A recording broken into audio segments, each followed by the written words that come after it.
შედგება აი ამ ორი რაღაცისგან. რა არის საჭირო და რა არის სასიამოვნო. ჩვენ ძალიან ხშირად გვიწევს ამ ორ შორის არჩევანის გაკეთება. აი ხა რომ გადავალთ იმაზე სკოლიდან რომ დავბრუნდებით, ახლა ჯერ ხო ჩვენ სკოლაში ვართ, იქაო სიტუაციას განვიხილავთ. სკოლიდან რომ დავბრუნდებით, იქაც აღმოვაჩენთ, რომ საჭიროსა და სასიამოვნოს შორის არჩევანის წინაშე დავდგებით.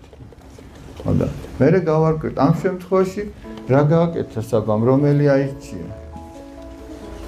საჭირო აირჩია, გესმით? და არა სასიამოვნო. იმიტომ რომ საჭიროს არჩევით შენ მადლს იღებ და ეს მადლი გახარებს. და სასიამოვნოს არჩევით შენ სხეულს ასიამოვნებ, მაგრამ ესე მადლს ვერ იღებ. ანუ შენ დაკარგე, აი ამ შემთხვევაში ამბობ, სასიამოვნოს არჩევით შენ დაკარგე შესაძლებლობა მადლი მიგეღო და გაგეხარა ამით. თუმცა ზოგჯერ არის ისიც, რომ საჭირო და სასიამოვნო ერთიანდება. არის რაღაცა საქმე, აი სიტყვაზე ვამბობ, დავუშვათ, უნდა გაისეირნო მეგობრებთან თუ შვილებთან თუ მეუღლესთან ერთად, სადმე სუფთა ჰაერზე პარკში გაისეირნო. ეს საჭიროც არის, რომ ერთად ხართ და თან სასიამოვნო. ასეთი რამეებიც ხდება. დავბრუნდით სკოლიდან და დადგა საკითხი, საჭირო თუ სასიამოვნო. რა შეიძლება იყოს საჭირო და რა შეიძლება იყოს სასიამოვნო? რა?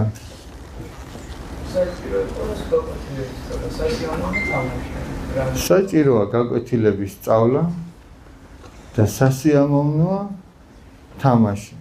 ეხლა ნახეთ რა შეასაკ. თუ ჩვენ ავირჩევთ სასიამოვნოს, ეს სასიამოვნო ამ სასიამოვნოს გემოს უკარგავს საჭიროს არ გაკეთება. გესმით? ის საჭირო რომ გაკეთებული არ გაქვს, გაკვეთილები მომზადებული რო არ გაქვს, ისე ვერ ხალისობ, ვერ ერთობ.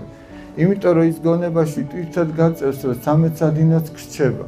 არ ვიცი, მე ესე ვიყავი პატარაობაში. მაგრამ ეხლა მოდი პირიქით თქვა, თუ ჩვენ ავირჩევთ გოგოებო, მოდი შენ აქეთ გადმოწექი. თორე მან მოკლედ ჩართვა ხდება. თუ ჩვენ ავირჩევთ საჭიროს, თუ ჩვენ ავირჩევთ საჭიროს, აი ამ საჭიროს გაკეთებისასვე და მით უმეტეს ბოლოს ჩვენ უკვე სიხარული გვაქვს და მაშინ ეს სასიამოვნო უკვე საჭირო ხდება. გესმით? ანუ ის გართობაც საჭიროა თავის ადგილზე, ბავშვისთვის გართობაც საჭიროა, ესეც უნდა ჰქონდეს. ამიტომ ეხლა ნახე რა. ამ დროსაც მადლს იღებ, რომ საჭირო გააკეთე ამ შემთხვევაში გაკვეთილების მომზადება. მერე ეს სასიამოვნოს უკვე საჭირო ხდება და აქაც მადლს იღებ, რომ თამაშობ. არც ზედმეტი ის არ ვარგა, რომ გაკვეთილები მეცადნო და თავი არ ასწიო იქიდან და არც თლად ეს არ ვარგა. გახსოვთ ერთ-ერთი საკვირაოს დროს ჩვენ ვისაუბრეთ თადარიგი. ეს ძალიან მნიშვნელოვანი სიტყვა. ეხლა კიდე ერთხელ უნდა დავწერო. თადარიგი.